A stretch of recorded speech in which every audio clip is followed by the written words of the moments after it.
1 अगस्त को supreme court का एक जजमेंट आता है कि एसटी एससी आरक्षण का बंटवारा होगा। सोचिए किस तरीके से बिना जांच पड़ताल के बंटवारे की मांग तो कर देते हैं, लेकिन जातिवाद खत्म होना चाहिए, इस पर कोई बात और बहस नहीं करता। आज़ादी के 75 साल बाद भी तमाम घटनाओं की अगर बात करें तो सोचिए जातिवाद अपनी चरम सीमा पर है। एक सबसे बड़ा सवाल खड़ा होता है कि कोटे का वर्गीकरण कर कोटे में कोटा लागू कर क्या जो खाली सीटें हैं उनको भर दिया जाएगा। इस बात की गारंटी कौन लेगा कि हमारे बच्चों को एनएफएस नहीं किया जाएगा। इस बात की गारंटी कौन लेगा कि नॉट फाउंड सुटेबल के नाम पर एसटी एससी ओबीसी की जो खाली सीटें हैं वो जनरल कैटेगरी के लोगों को नहीं दी जाएंगी। और सोचिए ये जग जाहिर है कि इस देश में सुप्रीम कोर्ट के जज बनने से लेके किसी मंत्रालय का सचिव बनने तक किस तरीके से भर्तियां की जाती हैं। सोचिए अगर आप मेरे नाना काका फूफा लगते हैं तो कोलोजियम सिस्टम के माध्यम से आपको जज नियुक्त किया जाएगा, इस पर कोई बात नहीं करते। वो अलग बात है, माय लॉर्ड जो हैं वो कानून की देवी को बदलने का भी काम कर चुके हैं, लेकिन सोचिए देश के हालात वैसे के वैसे ही हैं। जिस देश में अगर नाटक दिखाया जाए तो उस देश की विकास का आप अंदाजा लगाइए। भुखमरी, बेरोजगारी, भ्रष्टाचार, अशिक्षा अपनी चरम सीमा पर है। सोचिए जिस तरीके से लगातार एसटी एससी के वर्गीकरण पे बहुजनों को बंटवाने की कोशिश की जा रही थी, उसमें कहीं ना कहीं केंद्र सरकार सफल हुई, या ये कह सकते हैं भाजपा सरकार सफल हुई। सोचिए पहली पीढ़ी अभी कॉलेज यूनिवर्सिटी जाने लगी थी और कैसे उनके पैरों में फिर से गुलामी की जंजीरों में जकड़कर उनको पीछे करने का काम शुरू कर दिया है। और जिन लोगों को आगे लाने की बात कही जा रही है, अरे पहले उन्हें कॉलेज यूनिवर्सिटी भेजने के लिए उनके लिए अच्छे स्कूल की व्यवस्था तो कीजिए, अच्छे सोर्स उपलब्ध कराइए, लेकिन सरकार इन पर कोई काम नहीं करेगी। सरकार तो मिलकर मीडिया के साथ ये परसेप्शन बना रही है कि आरक्षण विरोधी अगर कोई है तो आपका खुद का समाज, आपका खुद का भाई।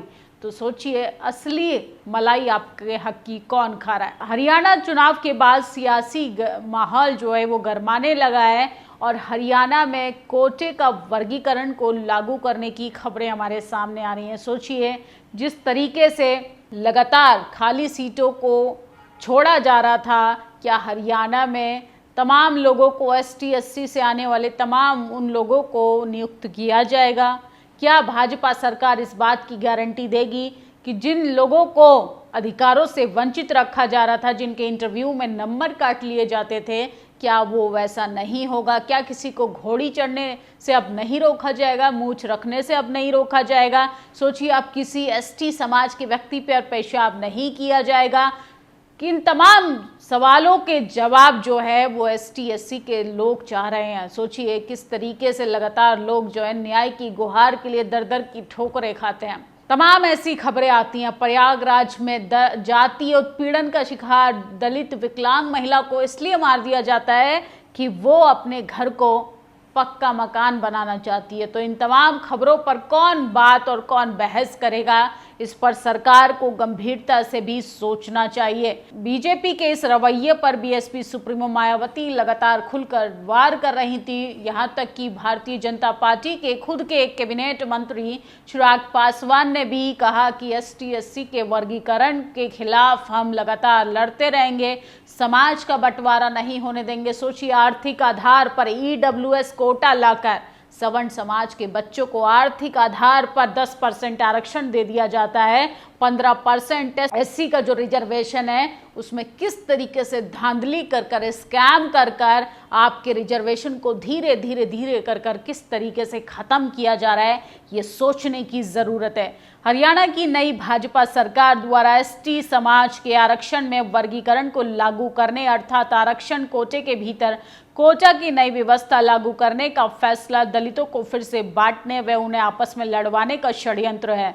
यह दलित विरोधी नहीं बल्कि घोर आरक्षण विरोधी निर्णय। हरियाणा सरकार को ऐसा करने से रोकने के लिए भाजपा के केंद्रीय नेतृत्व को आगे आने से ये साबित है कि कांग्रेस की तरह बीजेपी भी आरक्षण के पहले निष्कर्षीय व निष्प्रभावी बनाने का आतंक, इसे समाप्त करने के षड्यंत्र पर लगी है घोर अनुचित व बीजेपी इसकी घोर निंदा करती। वास्तव में जातिवादी पार्टियां एसटी, एससी, ओबीसी समाज में फूट डालो, राज करो व इसके आरक्षण विरोधी षड्यंत्र आदि के विरुद्ध संघर्ष का नाम बीएसपी इन वर्गों को संगठित व एकजुट करके उन्हें शासक वर्ग बनाना हमारा संघर्ष जारी रहेगा। कांग्रेस पार्टी ने भी वर्गीकरण का विरोध नहीं किया। बीएसपी सुप्रीमो मायावती लगातार भारतीय जनता पार्टी के साथ साथ कांग्रेस की अभी जातिवाद चेहरे को एक्सपोज कर चुकी हैं।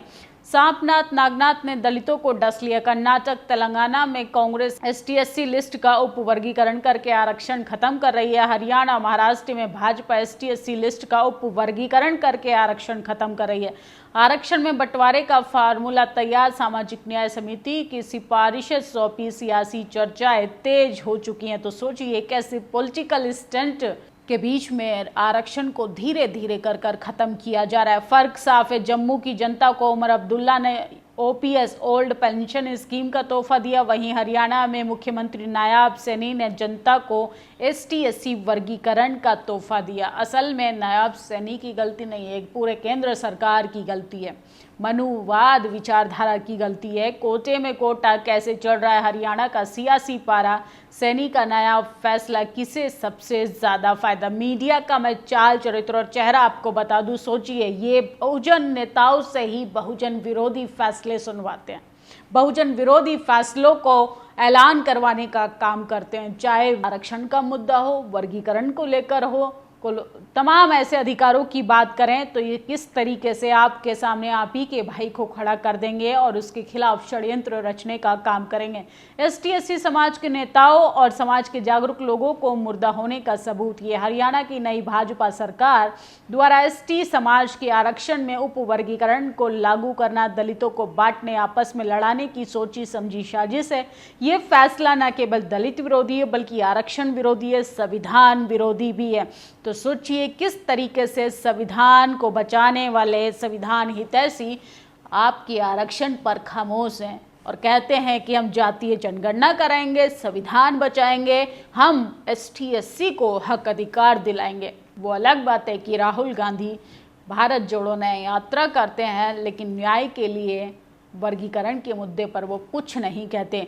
बीजेपी कांग्रेस द्वारा एसटी-एससी उपवर्गीकरण के फैसले के बाद डॉक्टर अंबेडकर की अनुयायी जातियों के लिए हिंदू धर्म को त्याग कर बौद्ध धर्म स्वीकार करने का रास्ता भी साफ हो गया। दलित समुदाय को अब अपने मुक्ति के मार्ग की तरफ रुख करना चाहिए। ये तमाम बड़ी अपडेट थी जो हम आपको बता रहे थे। फिलहाल हरियाणा में एसटी-एससी के आरक्षण का वर्गीकरण हो गया है, वहां पर उपवर्गीकरण को लागू कर दिया गया है। अब सवाल ये खड़ा होता है कि भाजपा सरकार क्या बहुजन समाज के बच्चों को नौकरियां देने में सफल होगी, उनको पीएचडी एमफिल करने में सफल होगी। अब उनके नंबर नहीं काटे जाएंगे, घोड़ी से नहीं उतारा जाएगा, मुंह पेशाब नहीं किया जाएगा। सोचिए जाति के आधार पे अब उनके साथ नौकरियों में भेदभाव नहीं होगा। क्या वर्गीकरण लागू कर क्या अब एसटी-एससी समाज के बच्चों को हरियाणा के तमाम अच्छे पदों पर नियुक्त किया जाएगा? ये सवाल मैं आपके ऊपर छोड़ती हूँ, आप लोग मुझे कमेंट बॉक्स में ज़रूर बताइएगा। शुक्रिया। नेशनल दस्तक की आपसे गुजारिश है कि अगर इसको बचाना चाहते हैं तो नेशनल दस्तक को सब्सक्राइब करने के लिए रेड कलर के सब्सक्राइब बटन को दबाएं, फिर बेल आइकन की घंटी दबाएं। नेशनल दस्तक को बचाने के लिए बहुत जरूरी है कि हर खबर को शेयर करें, लाइक करें, कमेंट जरूर करें।